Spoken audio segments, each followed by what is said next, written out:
ট্রাম্পের ইরান আক্রমণে কেন বাধা দিচ্ছে সৌদি আরব? কয়েক বছর আগে অনেক আরব দেশ, বিশেষ করে উপসাগরীয় রাষ্ট্রগুলো হয়তো ইরানে হামলা চালিলে সেখানকার শাসন পরিবর্তনে যুক্তরাষ্ট্রের হামলাকে ইতিবাচকভাবে দেখত।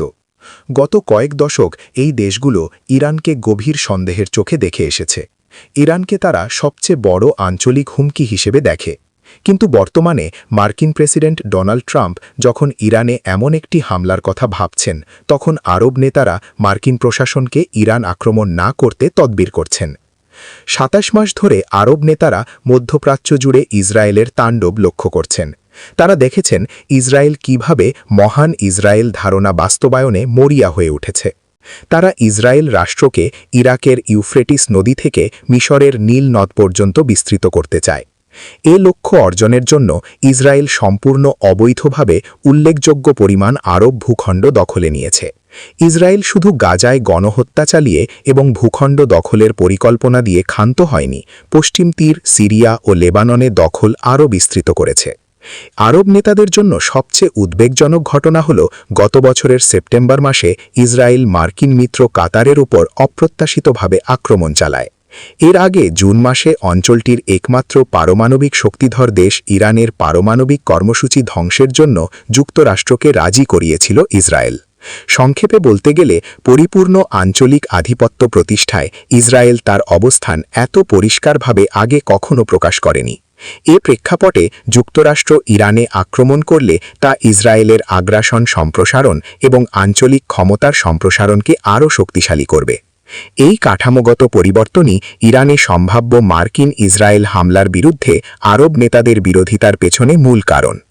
যদিও ইরানের ওপর যুক্তরাষ্ট্রের সম্ভাব্য হামলার গুঞ্জন থেকে নিজেদের দূরে রাখার চেষ্টা করছে ইসরায়েল, কিন্তু তথ্য প্রমাণ থেকে এটা স্পষ্ট যে ইরানের বর্তমান সরকার বিরোধী আন্দোলনকে খুব সক্রিয়ভাবে উস্কে দিচ্ছে ইসরায়েল, যা যুক্তরাষ্ট্রের হস্তক্ষেপের জন্য পথ তৈরি করে দিচ্ছে।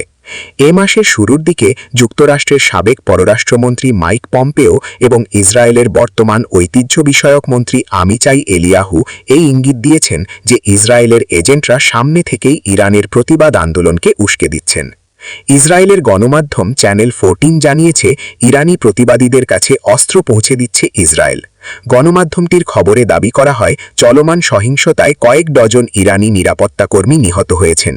এ প্রতিবেদনগুলো আরব নেতারা নিশ্চিত করেই ইরানে শাসন পরিবর্তনে যুক্তরাষ্ট্র প্রশাসনকে রাজি করাতে ইসরায়েলের কয়েক দশকের প্রচেষ্টা এবং দেশে দেশে শাসন পরিবর্তন ও আঞ্চলিক বিশৃঙ্খলা সৃষ্টিতে আমেরিকানদের দীর্ঘ ইতিহাসকে বিবেচনায় নিয়ে পাঠ করবেন। আরব অঞ্চলে শাসকেরা এখন মনে করছেন ইরানের যেমন শক্তিক্ষয় হয়েছে তাতে দেশটিতে আক্রমণ করা অপ্রয়োজনীয়। তারা মনে করছেন এটি বিপরীত ফলই বয়ে আনবে। তবে ইসরায়েলের আঞ্চলিক আধিপত্য প্রতিষ্ঠার বিষয়টি ইরান ও মার্কিন ইসরায়েল জোটের সংঘাত বা ইরানের বর্তমান শাসন পরিবর্তনের বিষয়ে আরব নেতাদের দৃষ্টিভঙ্গি বদলে একমাত্র হিসাব নয়।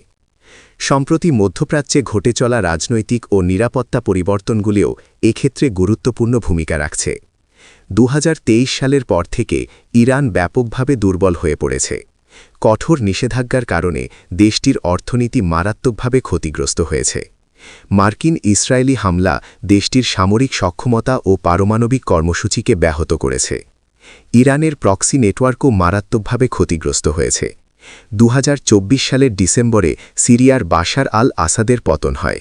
লেবাননে ক্রমাগত বোমাবর্ষণের মুখে হিজবুল্লাহর শক্তিও ব্যাপক মাত্রায় ক্ষয় হয়েছে। আরব অঞ্চলের শাসকেরা এখন মনে করছেন ইরানের যেমন শক্তিক্ষয় হয়েছে তাতে দেশটিতে আক্রমণ করা অপ্রয়োজনীয়। তারা মনে করছেন এটি বিপরীত ফলই বয়ে আনবে। আরব রাষ্ট্রগুলোর কাছে দুর্বল ইরান নিয়ন্ত্রণযোগ্য, কিছু ক্ষেত্রে কাম্যও। কিন্তু ইরান যদি পুরোপুরি ভেঙে পড়ে তার জন্য আরব দেশগুলোকে যে মূল্য চুকাতে হবে তার চেয়ে সম্ভাব্য লাভ অনেক কম। আঞ্চলিক নিরাপত্তা ও অর্থনৈতিক স্বার্থ এগিয়ে নেওয়ার জন্য উপসাগরীয় দেশগুলোর সবচেয়ে বড় প্রয়োজন স্থিতিশীলতা। ইরানের ওপর হামলা হলে এবং তার জবাবে ইরান প্রতিশোধমূলক পদক্ষেপ নিলে তেল ও গ্যাসের দামে কী প্রভাব ফেলতে পারে তা নিয়ে দেশগুলো উদ্বিগ্ন। ইরানের পাল্টা আঘাতে হরমুজ প্রণালী হুমকির মুখে পড়তে পারে।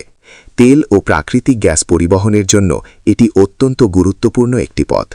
মিশরের আশঙ্কা হল ইরানে শাসন ব্যবস্থা ভেঙে পড়লে লোহিত সাগর ও সুয়েজ খালে নতুন করে অস্থিরতা তৈরি হতে পারে। এখানে আরও উল্লেখ করার প্রয়োজন যে সাম্প্রতিক বছরগুলোতে আরব রাষ্ট্রগুলো কূটনৈতিকভাবে ইরানের সঙ্গে নিজেরাই ঘনিষ্ঠ হয়েছে। ইসরায়েলের আগ্রাসন ও সম্প্রসারণবাদী নীতির প্রতিক্রিয়ায় এটা ঘটেছে। সৌদি আরব ও ইরান 2023 সালে কূটনৈতিক সম্পর্ক পুনঃস্থাপন করে। 2025 সালের সেপ্টেম্বর মাসে কাতারে ইসরায়েলের হামলার পর সেই সম্পর্ক আরও ঘনিষ্ঠ হয়। মিশরের সঙ্গেও ইরানের সম্পর্কের উন্নতি ঘটেছে। এর পাশাপাশি ইসরায়েলের লাগামহীন আগ্রাসন ও ভূখণ্ড সম্প্রসারণের ঘটনা আরব রাষ্ট্রগুলোর আঞ্চলিক হুমকি মূল্যায়নের কাঠামোটা বদলে দিতে বাধ্য করেছে।